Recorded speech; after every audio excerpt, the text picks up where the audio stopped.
Ernie Parsons, having been found guilty by a jury of your peers. I didn't see any jury. Well, they was around. Anyway, what difference does it make? You gunned down Windy Jones, and he was one of our most beloved and respected citizens. I heard he was the town drunk. Well, now that he's dead, he's one of our most beloved and respected citizens. I don't care who he was. I didn't kill him. You've got the right to hear a few words from a preacher. Unfortunately, our preacher's out of town, but luckily, we got Farley Millard here, and he's a feed and grain salesman, and he owns a Bible. No, thanks. Now, what does that mean? I don't want any feed and grain salesman praying over me. I don't want anyone praying over me. I don't believe in that stuff. You ready, Max? Look, you got one more inalienable right to speak a few last words, and I mean a few. We don't want one of them things where the cam takes off with a Declaration of Independence. Well, go on. Well, I'd just like to say that this is the lousiest town that I've ever been in. Well, I've met a better class folk in a San Francisco opium parlor. Drunken pool hall bum would be considered too high tone for these parts. And as for your system of justice, well... That's enough. You see what I mean? He was just one breath away from the Declaration. All right, Max. Don't do it! Don't do it! Don't do it! Don't do it! Ed Loach just confessed.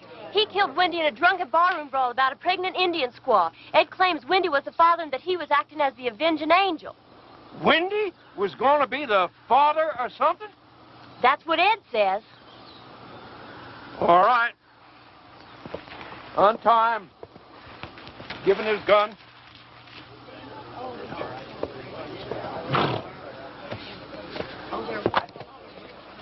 Now, that's the way out of town, son. Take it, keep on going, and don't you never come back. You heard her. I'm not guilty. Even so, we don't want no fast guns in this town. Fast guns right alongside with lepers in this law-abiding community. Can I ride back to town long enough to get some food? That's the way out, son. Don't press your luck.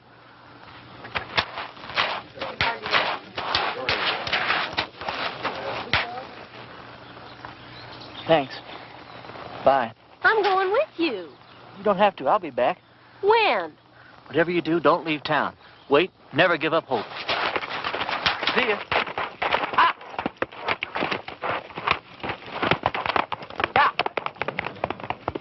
Well, if I'd have known he was going to act like that, I never would have lied for him. Lied? What? You would have never... What? I don't care. I thought he was cute. There ain't a man around here I'd have as a gift. And he took a bath every so often besides.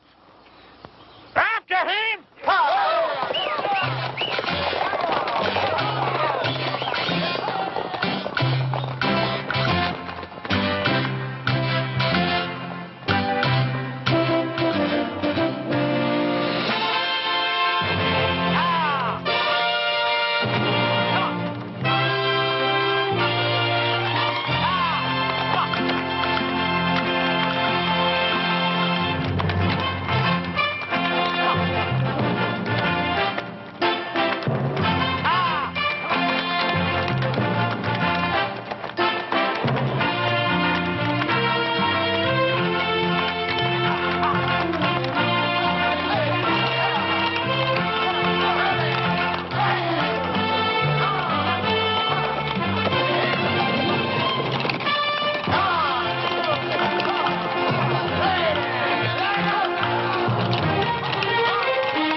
Reverend Frank Fleming. Yeah, pleased to know you, Frank. Dear Reverend, everybody in Castle Walk is real excited about you coming here. We ain't had a preacher here in over 3 years. When our last one left in such a hurry, he didn't even say goodbye. He was a pious man, but he had a yellow streak down his back. We're all looking forward to meeting you for the first time. We're all looking forward to meeting you for the first time? I don't know how long you'll be willing to stay, but you'll be welcome every minute of it.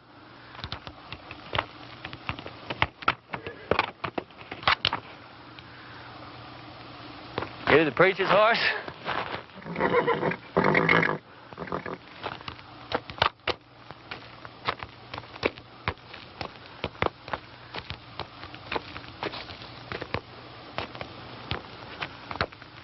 Let's see what you got, pal.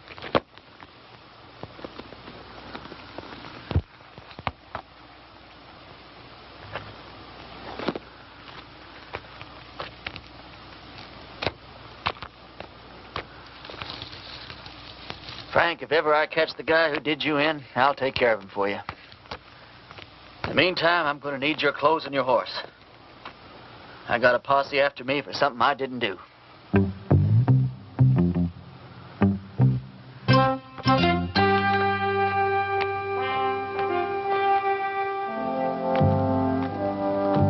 I'd say a prayer for you, Frank, but coming from me, I'm afraid it's liable to do you more harm than good.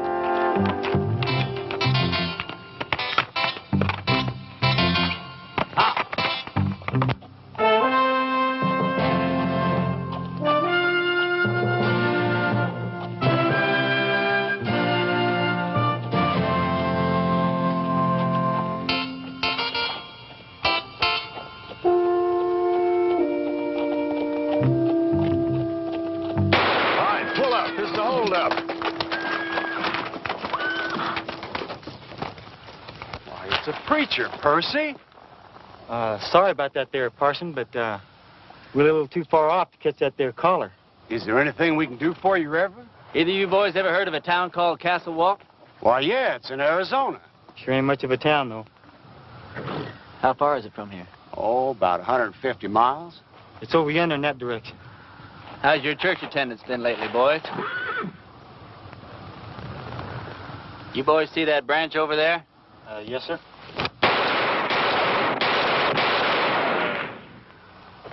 That was for the Lord, boys. He loves you, but he hates your profession. Yeah, I can see how I would. I want you boys to go and sin no more. We surely won't, Parson. As soon as we can afford not to. Preacher, you being so good with that gun and all, how come you didn't just kill us as we was riding up here? Because you boys are children of the Lord, just as much as I am.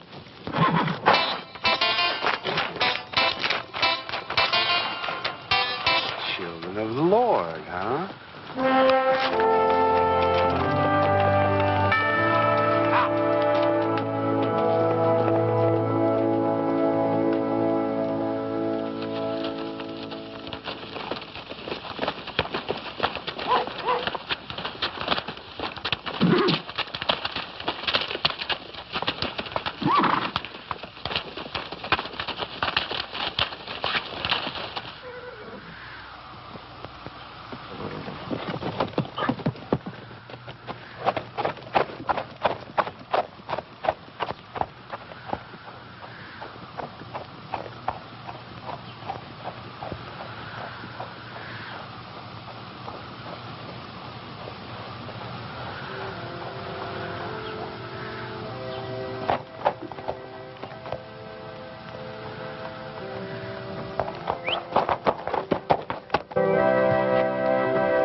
Sorry, Sadie. Didn't have the time to dig it no deeper. Well, I guess we better just put him in the ground and get it over with. All right. Without even a few words? Mr. Ross didn't say nothing about no words. Said we could have a burying. Mr. Ross didn't say nothing about no words. But Sam was a Christian man. You can't just bury him like a wild dog. Can't we stand up to Mr. Ross just this once? You're leaving here after the burial. We got to stay here and live with him. All right, let's get going.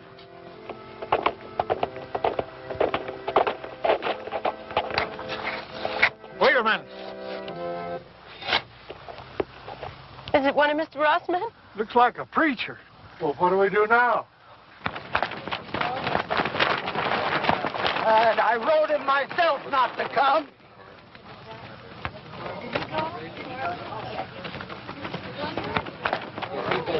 Thank God you're here, Reverend. I've done many receptions in my life, ma'am. Yours is almost unique. We were going to have to bury my husband without any proper words being said. But now that you're here... You, the Reverend Frank Fleming? That's right. I wrote you a letter telling you not to come. No, you wrote me a letter welcoming me to Castle Walk. I wrote you that letter. Yeah, but things changed.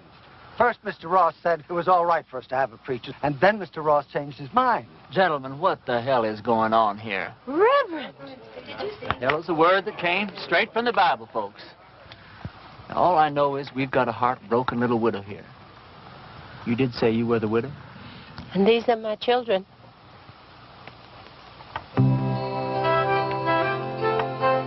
That's a child? She's 18. Oh, she certainly is.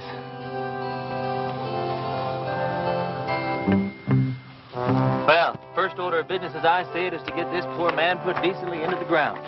Oh, thank you, Reverend.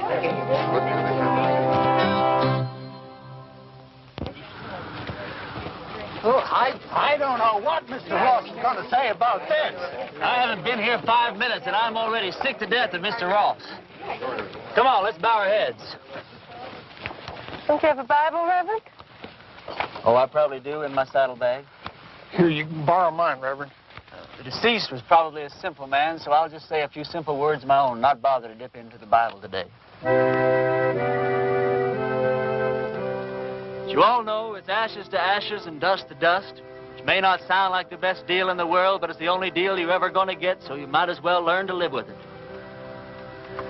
I didn't know the late deceased, but some of the works he left behind are mighty impressive.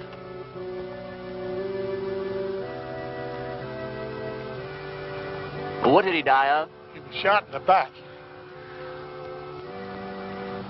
May the full wrath of the Lord fall on people who shoot other people in the back. It's a rotten, sinful way to make a living.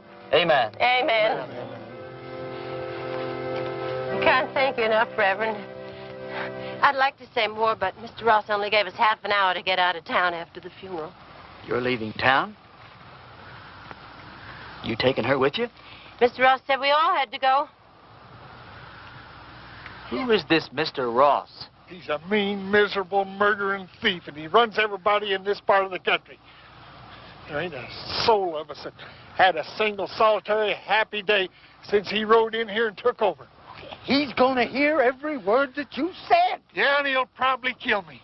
But at least I got to say something that should have been said before I died. Why is he running this woman out of town? My husband, Sam, was the only man in these parts to stand up to Mr. Ross. So he had Sam killed. He let us take one wagon load of our things. We'd better get started. Ma'am, the only place you're going is back to your ranch. I'm sure with the help of all these fine citizens that we can make Mr. Ross see the error of his ways. Reverend, you don't understand the situation around here. Mr. Ross is a powerful, powerful man. He's got money and influence. And he's got 20 top gunfighters working for him. Before I tell you people what I really think of you, I'm going to tell you something about gunfighters. Now, Ross doesn't have 20 top gunfighters working for him because there ain't 20 top gunfighters in the whole U.S. of A. Now, what Ross probably does have is about 15 cowboys that wear guns for ornaments. They do just fine at shooting up a saloon or making some terrified dude dance a little jig. Ross has probably got about 3 men who are pretty good at getting their guns out of their holsters, but no good at hitting anything once they do. Which leaves about 2 or 3 men that might honestly be called gunfighters. Not top gunfighters. More like second or third raters. So you see, you folks have been letting yourselves be rousted around by a bunch of 2-bit yahoos. How come you know so much about gunfighters, Reverend? The Lord's work takes one to many places in many climes. Matthew 31. There ain't no Matthew 31. Well, there ought to be. Widow, I want you and your family to get in the wagon. I'm going to drive you home. You're going to sit next to me. Oh, I don't know, Reverend. Ma'am, you don't look like the kind of woman that would back away from a little fight. Where's your faith? My faith is in good shape, Reverend. And if you're willing to take the risk, so are we. Get in the wagon, kids. Us and the Reverend are going home.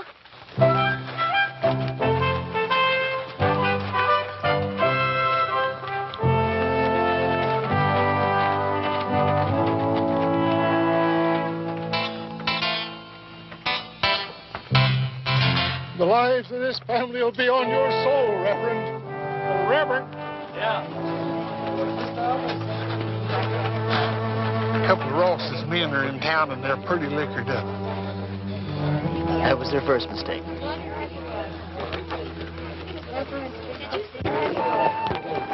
You ride my horse, son. Okay.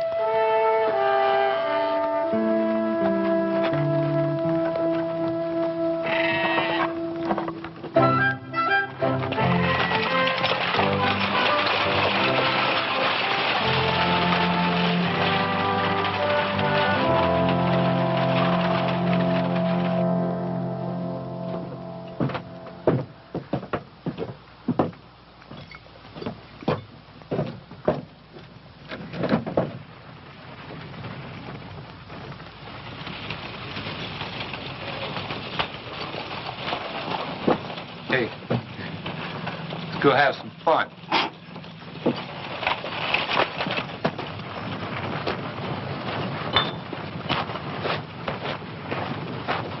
Remember the children, Reverend. Those are just two of the cowboys, ma'am. Who? Where do you people think you're going? Where's the place that Ross would least like us to go? I'd say her ranch. Well, that's exactly where we're going. Wait till Mr. Ross hears about this. Mr. Ross is a skunk of doubtful parentage. Mr. Ross is so low he could walk under a rattlesnake's belly wearing a high hat. And that's what I think of Mr. Ross without ever having met the man. Now, that was indecisive, cowboy. Could have very easily cost you your unimportant life.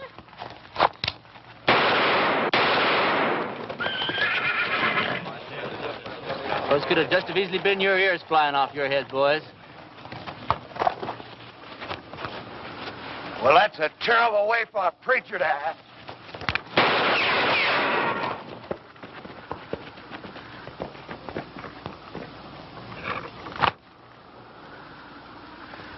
The Lord wants someone to move. He wants them to move.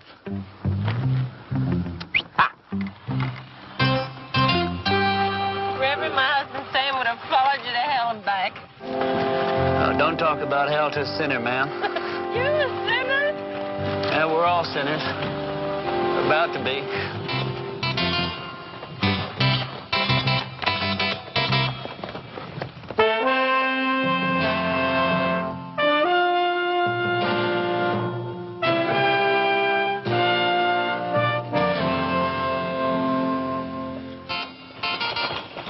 All right, kids, as soon as we stop, I want you to get the wagon unloaded.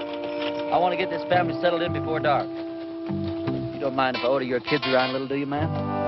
Reverend, you can do anything you want to. Reverend? Reverend? Oh, yes, ma'am. Reverend, this hole in the back of your coat, it looks like a bullet hole. Well, that'd be my guess, ma'am. You guess? How could a man be shot in the back and not know it? Well, I was carrying that coat over my arm when the shooting took place.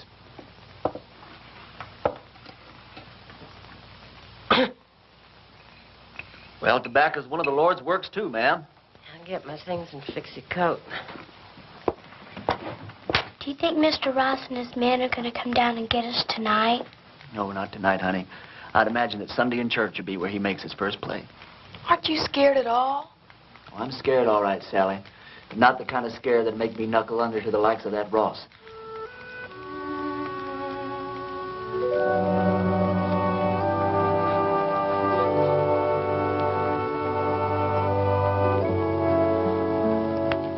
thought of a text for your sermon tomorrow, Reverend? Tomorrow? Tomorrow's Sunday. I've lost all track of time the last few weeks. What do you think I ought to preach about? I thought you said the sin of cowardice. Yeah, that's not bad either. Thought you probably had some favorite passage from the Bible to illustrate your point. Oh, I do. Several of them, as a matter of fact. But what's your favorite passage from the Bible that would illustrate that point, man? I think it would be Luke 12. Christ says, "Do you think I have come to give peace on earth? I came to cast fire upon the earth, and would it were already kindled." It says that in the Bible? Well, I told you, Luke 12. Oh, Luke 12. Yeah, that Luke, he really knew how to turn a phrase, didn't he?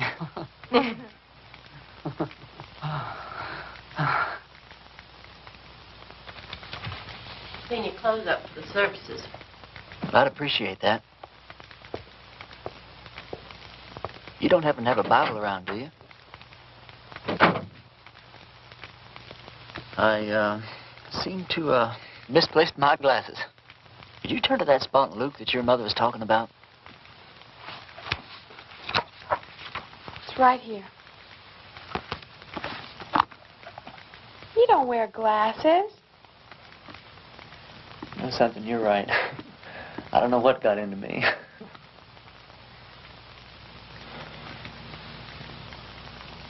Well, good night.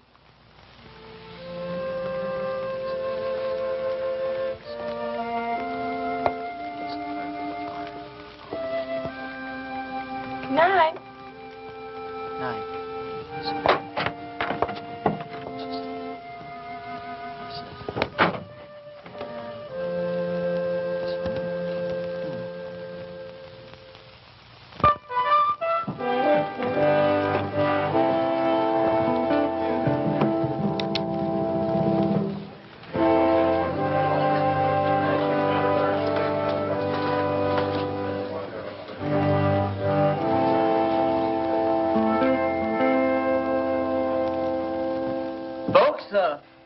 I'm going to read you from Matthew chapter 10 and verse 34.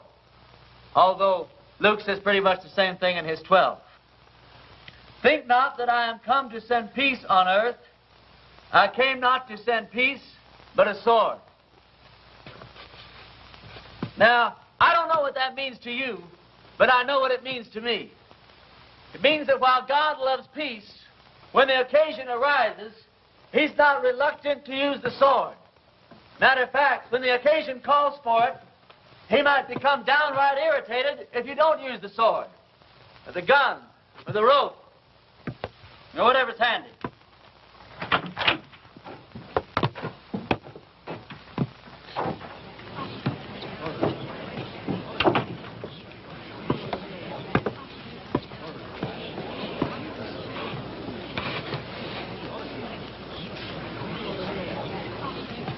Now, you folks have had a cross to bear here lately, and his name is Ross.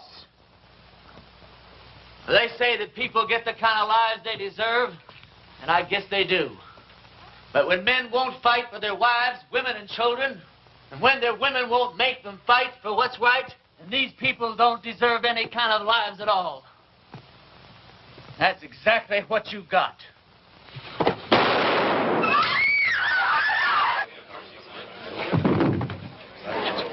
Get his gun.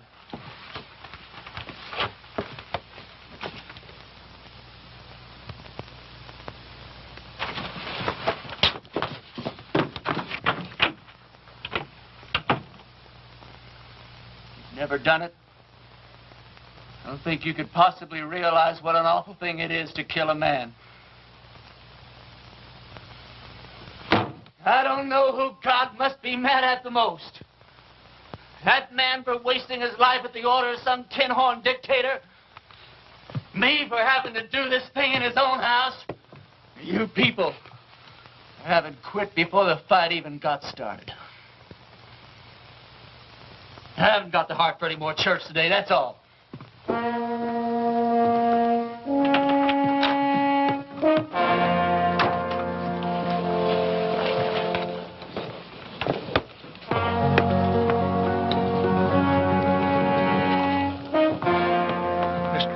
couple of his men are outside. Take care of yourself, son. Every second.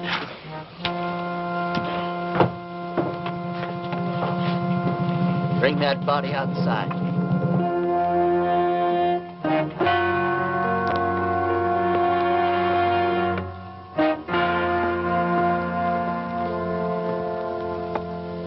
You've had a couple of fun days here, preacher. Well, I tell you, Ross, The name is Mr. Ross. The name was Mr. Ross.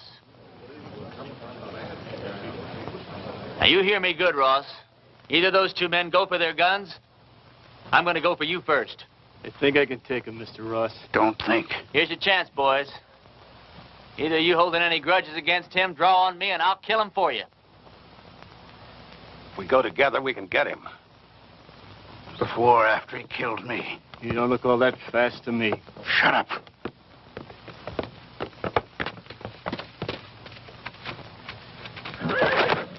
Friend of yours, Ross? All right, preacher. You pulled yourself off a nice little grandstand play for the folks. Now, I want you out of town. Who killed Sam Underwood? You or one of your men? I'm going to find out if I have to take the whole bunch of you to pieces. Give me the word. I'm sure I can beat him. We'll go on back to the ranch. I'll be there in a minute. You sure? Now.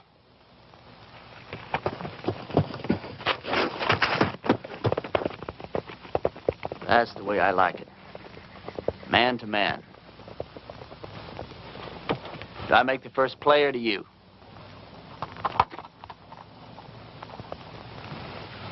I just changed my mind, preacher. I don't want you out of town. I want you right here where I can get you anytime I want you. Service is next Sunday at 10 o'clock, and there's a 4-bit fine for being late.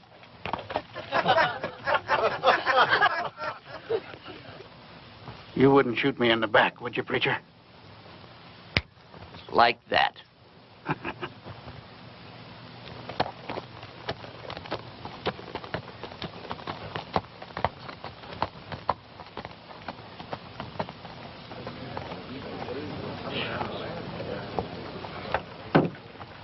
Any of you folks think your preacher doesn't deserve a drink after the events of this morning?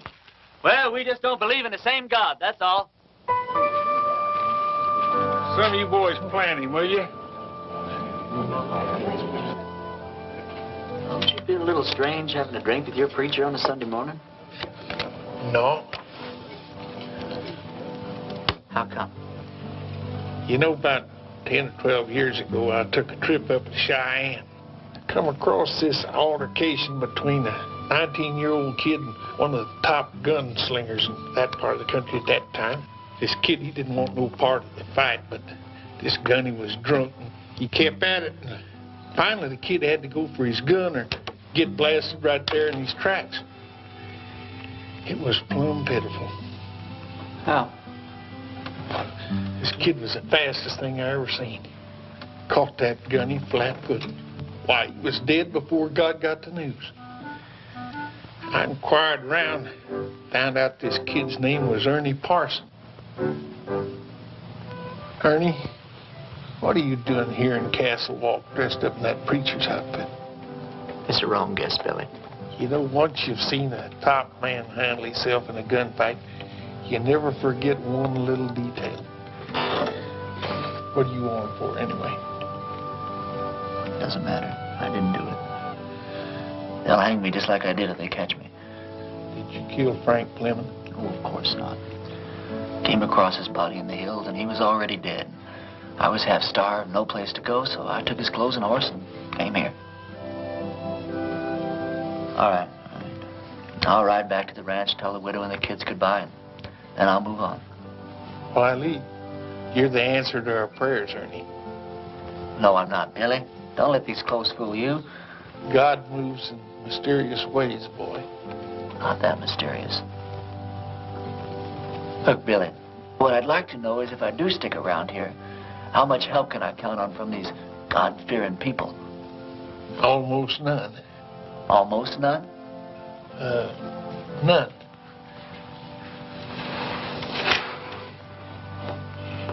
Which is just God moving in his mysterious way to get me killed. God will smite the sinners of Castle Walk just as surely as he smote the Philistines. Smoke. For the time is at hand when you will hear of wars and rumors of wars. Be not afraid, for this must first take place. Nations will rise against nations, and kingdoms against kingdoms. Not a head on your hair, or a hair on your head will perish. And I quote Luke chapter 21, verse...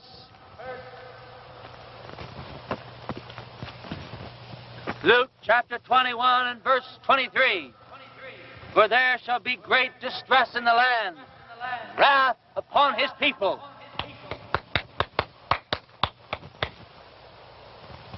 I brought you some lunch. I didn't know preachers had to practice. Well, it's either that or watch the collections fall off. Huh? Oh, that's a real bad joke I stole from the Methodists. Oh, Does your mother know you came out here alone? I don't know. Why? Well, you're a very attractive young girl.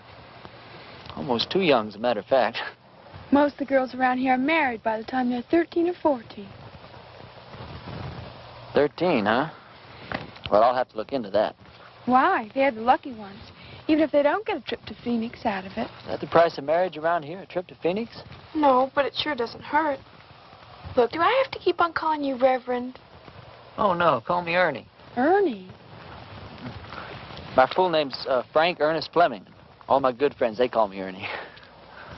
Is there anything in your faith against marriage?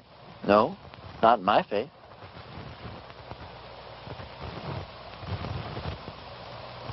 Look, Sally, Sit down.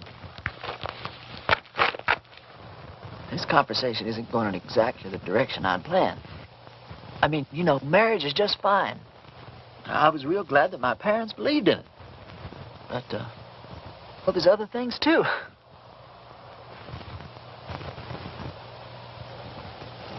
You don't know what I'm talking about, do you? I know what you're talking about. Let's see. What's the matter? Oh, it's these clothes and this collar. It's just, I'm not going to get anywhere dressed like this. I don't see that it makes much difference. You would if you were dressed like a nun. It's just the wrong outfit for what I had in mind.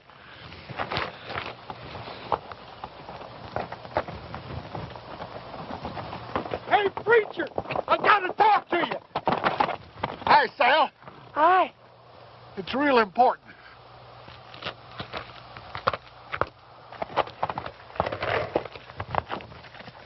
You know a gunfighter named Jake McCoy? Yeah, I know of him. He's in town, My blessings on him. and he's working for Ross. Is he really good? Yeah, he's the best. You can take him, can't you? You sure he's working for Ross? Yeah, and he's looking for you. Although he don't know who you really are. Well, it doesn't matter. Or does it? Where's he at now? Well, he's at the men's saloon when I left town.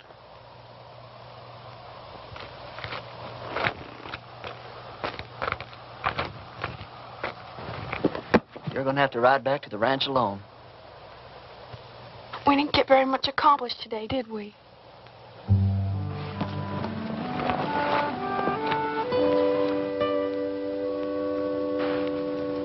Can't you just feel the ice breaking all around us?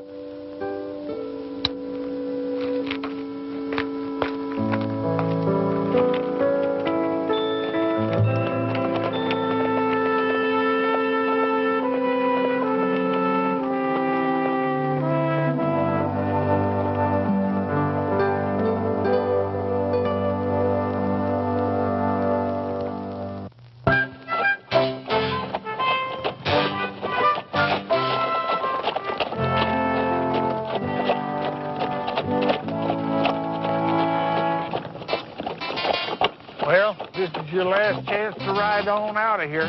Forget about the whole thing. I can't. I don't know why, Billy, but I just can't.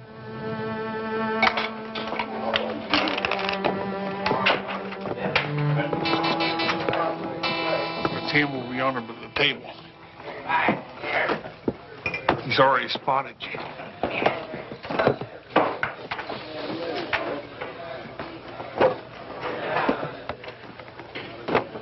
Hello, Jake.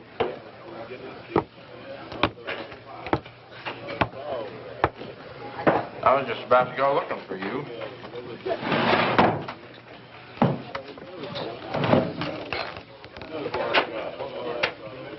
You ever run into Ernie Parsons anymore?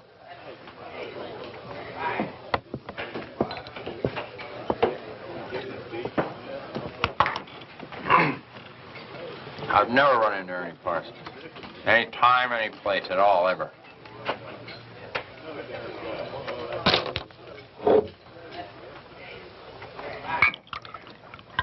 You have now. You?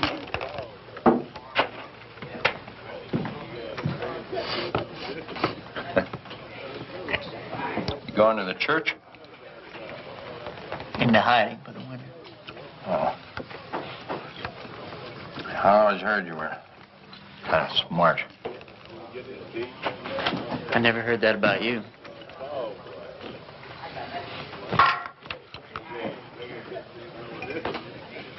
Look, are we really going to have to go through with this thing? I got $1,000 in my pocket. And the girl waiting for me in Boulder City says I gotta go through with it. You all that sure you can beat me? You all that sure I can't? Anything I hate is a stupid, senseless fight. Come on.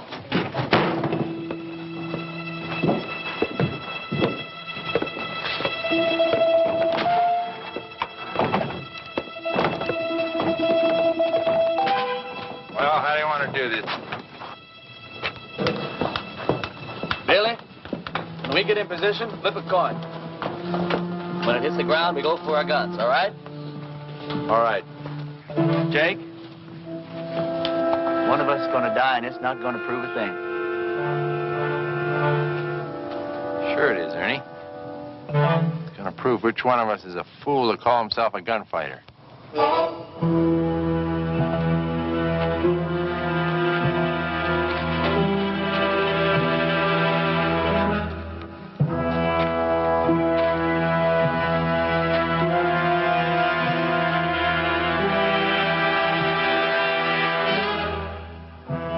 Boys ready?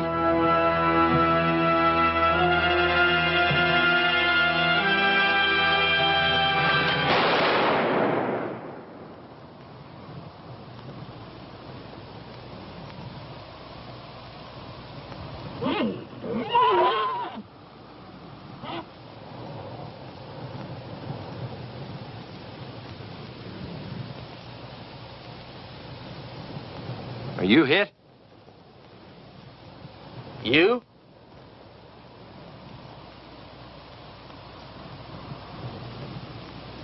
Did you ever miss from this distance before?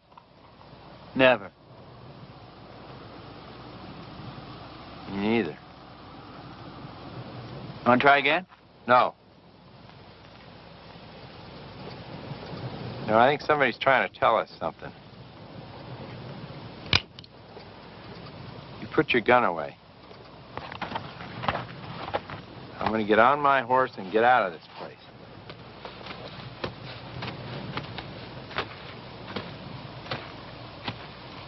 I beat you. You know that, don't you? Oh, no, you didn't. And you know dang well you did, Jake. You gonna give Ross his $1,000 back? No, I'm late for my date.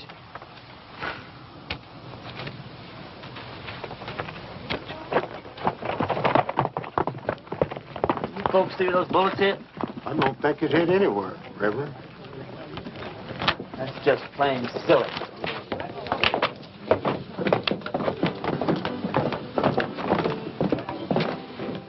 Hold on.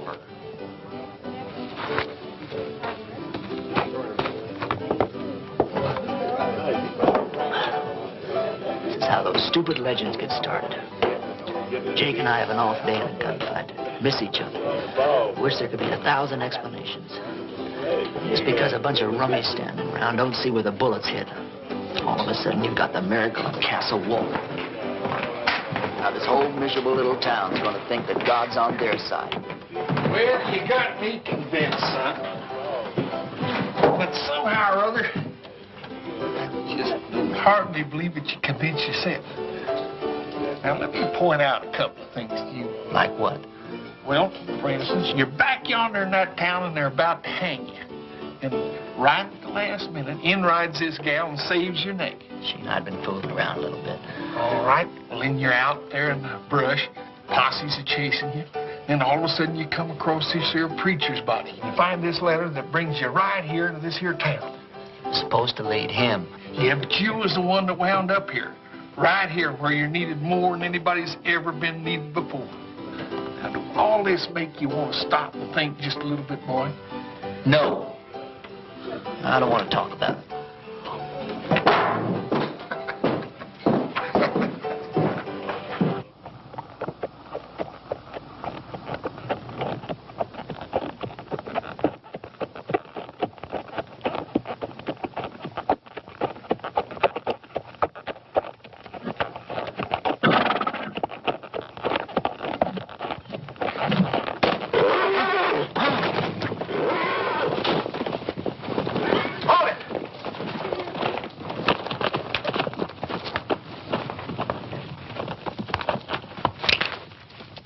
You should have listened to me when I told you to get out of town.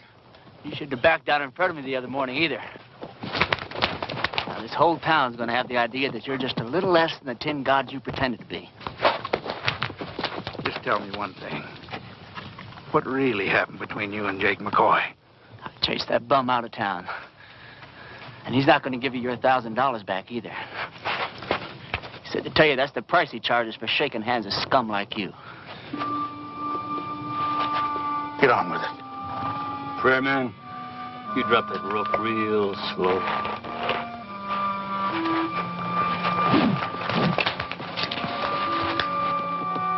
Drop it.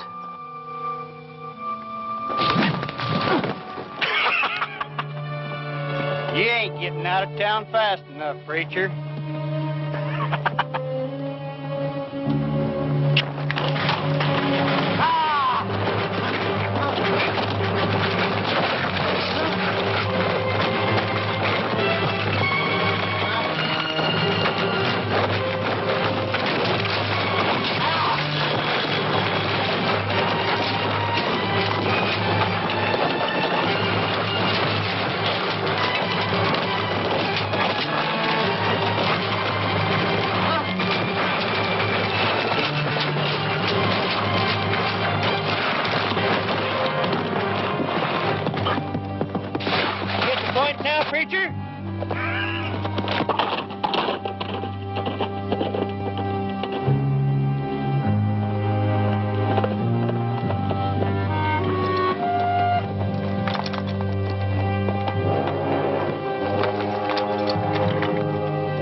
Bunkhouse of our ranch.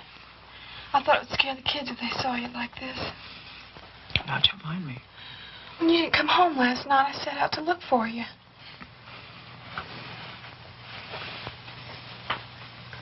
You stripped me down? I'm a ranch girl with brothers. Don't make a big thing out of it. You're something brand new in my life, Sally. Are you strong enough to get up and get dressed and get out of here? Doesn't matter whether I am or not, I've got to do it. You turn your back, Sal. I'm not as advanced in my thinking as you are.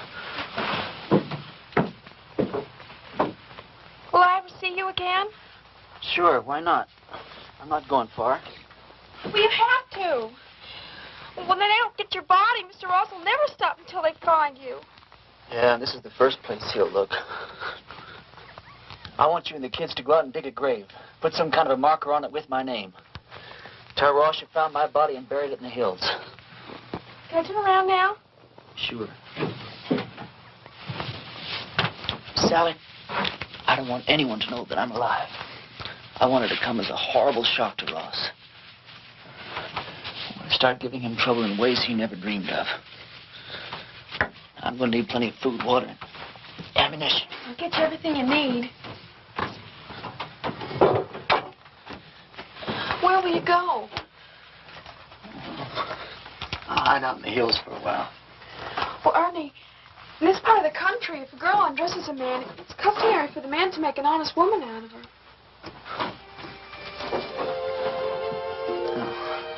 I'm sure that's true in every part of the country.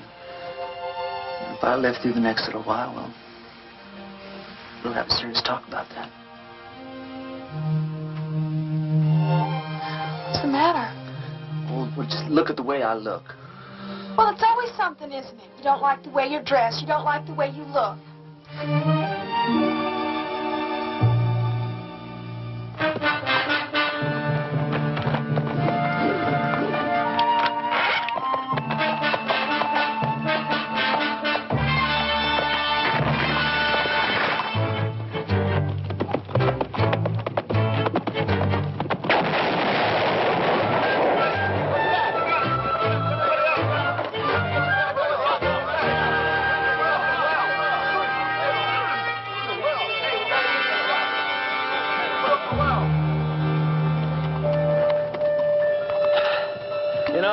There's a bunch of outlaws operating up in these hills. Probably scared old Chet and Harley half to death. Blew up the well, too.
Maybe there weren't nobody there at all. What do you mean? Dragging a preacher through the cactus. Them people don't have to stay dead unless they want to. Everybody in town keeps talking about the preacher's ghost riding through the hills and shooting at every one of Ross's men that sticks his head up. I keep telling them the whole doggone idea goes to Sally, didn't you tell Billy? You told me not to tell anyone. Billy, I'm sorry. It's sure good to see you alive, boy. Are you sure it's safe for you down here? Honey, it's been a long time since I've been safe anywhere. Lately, it's been getting worse. Isn't tomorrow Sunday? It sure is. Billy, I want you to ride into town and tell everyone that we're having church services tomorrow morning at 10. I'll do it right now.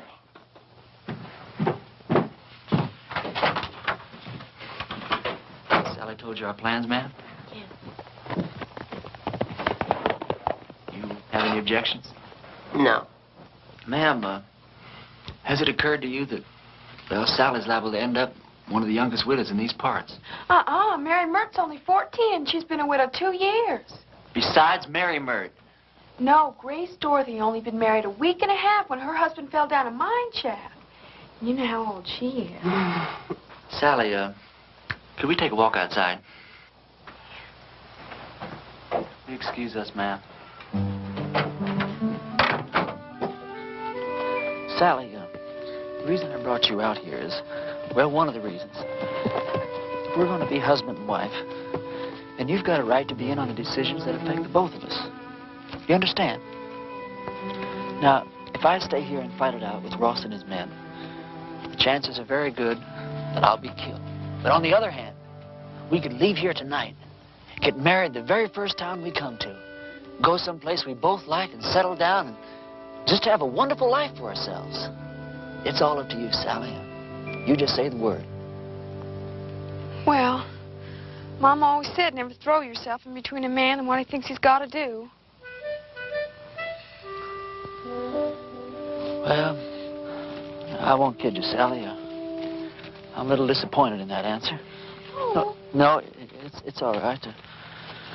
I got the strangest feeling that I've been pointed straight toward this shootout ever since the day I was born. There wasn't a thing in the world I could do about it. Billy says it's God moving in his mysterious way. Me? Well, I just don't know.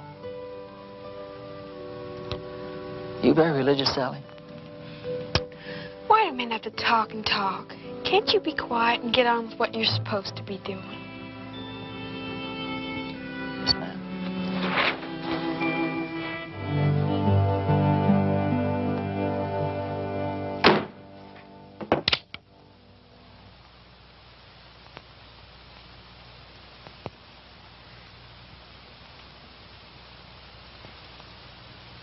Folks, I'm here today as your preacher and as God's representative. As your preacher, I've stood up to your enemies for you, and all it's gotten me so far is a lot of bruises and a bunch of cactus spines. Now, I understand that a lot of you thought I was dead, and that my ghost was raging through the hills, wreaking my vengeance on Ross and his men. But I want to ask you something. What were your feelings? Were you scared that you might have an angry ghost raging in your hills? Or were you ashamed because not a single one of you came out to see if I was alive or if I might not need some help? Well, I'm warning you people. While you're sitting around waiting for God and me to do your work for you, God just might have some plans of his own. Maybe he's not as angry at Ross as he is at you.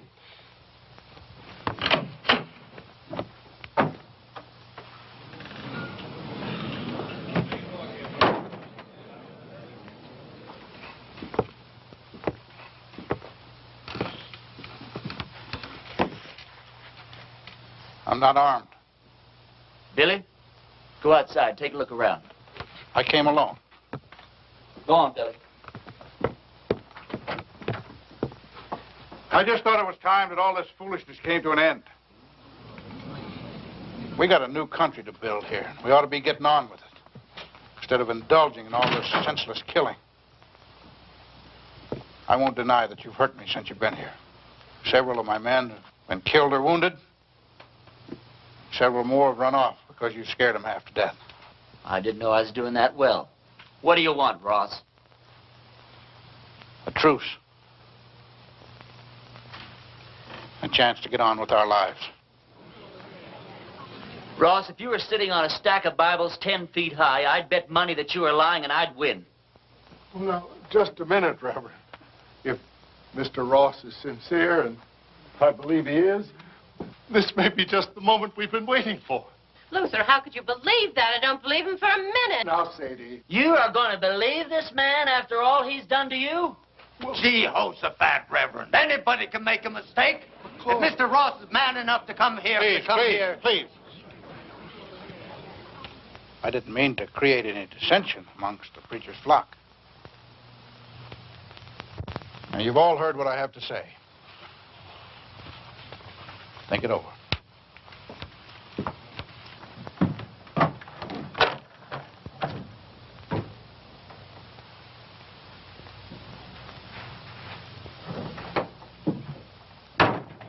Well, I think we ought to accept the proposition. Well, I think you're right.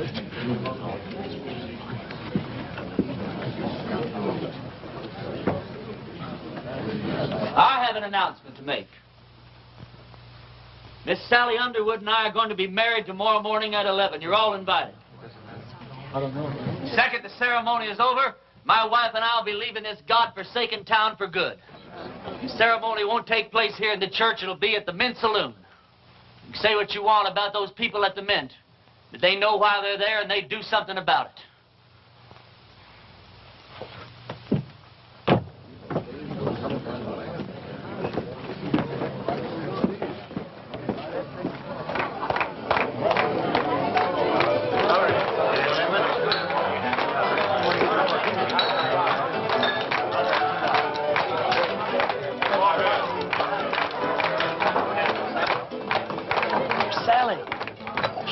got back getting dressed. Her mama's with her. Can't take all day with this thing. What's your rush, boy? One of my feelings, and I'm never wrong, that I should get out of this place. Funny you'd say that. Huh? Oh, nothing. Hey, yonder she comes down. Oh, you're beautiful. Come on, everybody.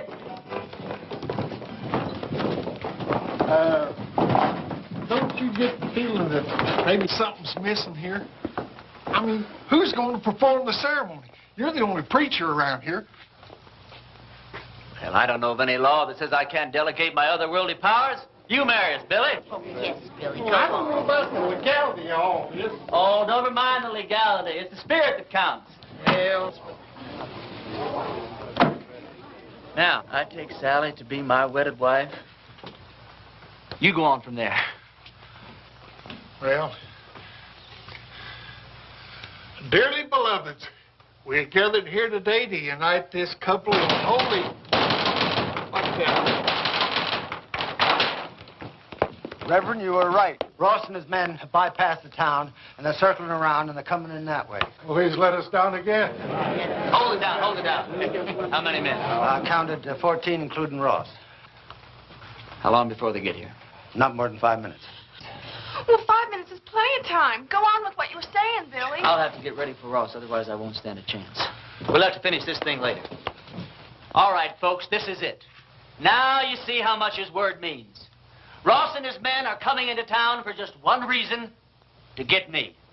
Because he knows if he kills me, there won't be enough fight left in the rest of you to hold off a bunch of sick old ladies. This thing works two ways. Now, if I can get Ross first, then his men won't have any reason to go on with the fight.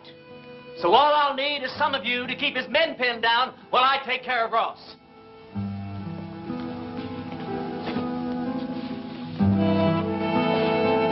But the women and the children... You don't even have to come out in the open. You can shoot from the windows or from the roofs. You don't even have to hit anything. Just shoot fast and make a lot of noise, but keep his men pinned down.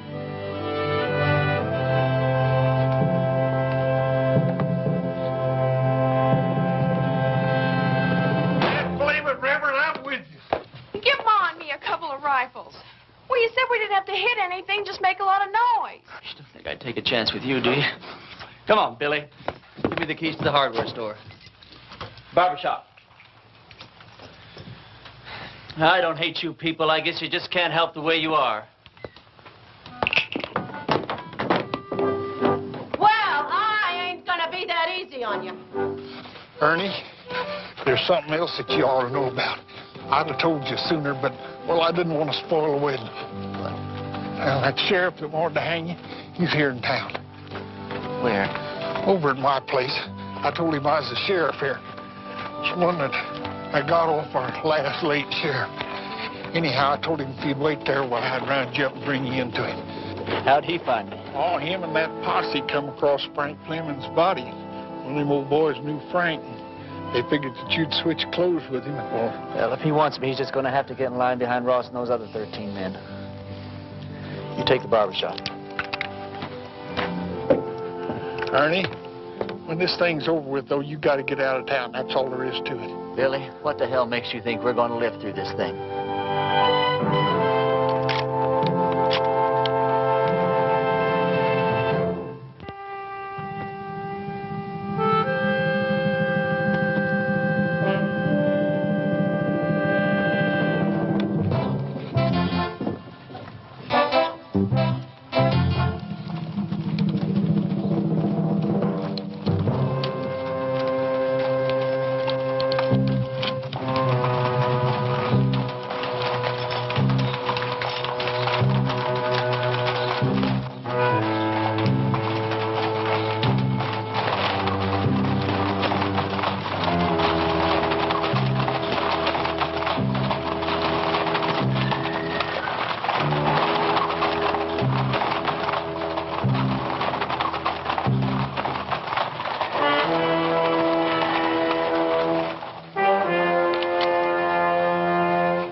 you, preacher.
You all right? Barely. Listen, all you Ross's men. Ross is dead. Anyone who keeps on fighting is going to have to stand trial. How do we know he's dead? Because I'm alive. All right. You heard the man. The sheriff's going to be down here to find out what this is all about. Yeah, I know. Billy, get my horse and meet me out back, huh?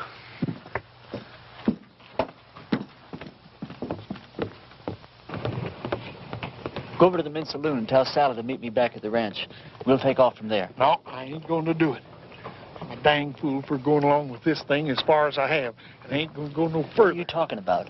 I ain't going to let you run away with that kid.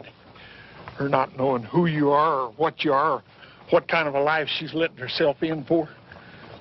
You think if I told her everything, she still wouldn't ride away with me? Well, of course she would, Ernie. Because she's 18 and you're her first love. Well, that's good enough for me. Ernie, when that sheriff finds out you've left town, you suppose that he's just going to give up? I can take care of him. Yeah, you can take care of him with one hand, or you take care of Sally with the other. Then if something goes wrong, why, she can just stand around with your baby in her and watch you hang. You think I could just ride off without telling her why? I'll tell her. Yeah, then what happens to her? Oh, she'll be tore up for a while, but she's young. She'll get over it in a month or two. Yeah, but I won't get over it in a month or two. I'll get your horse. I'll get it myself.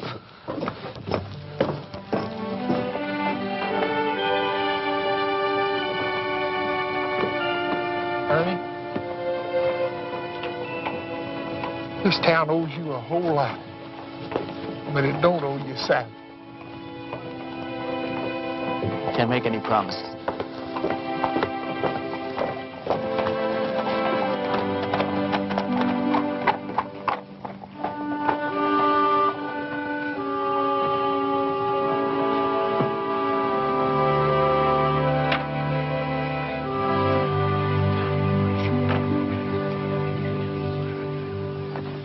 He's all right. He's not hurt, and he'll be here any minute.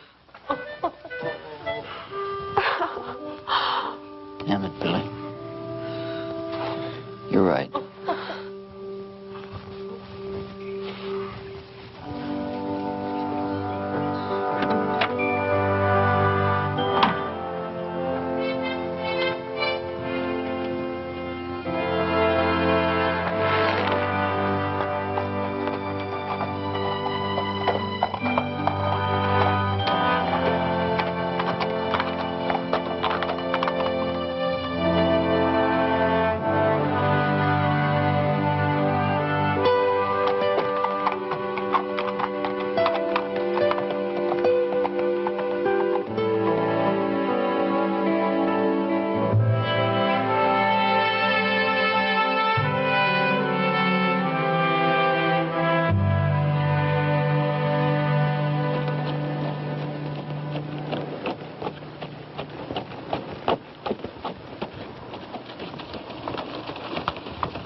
Blessings on you, Well, Reverend. thank you.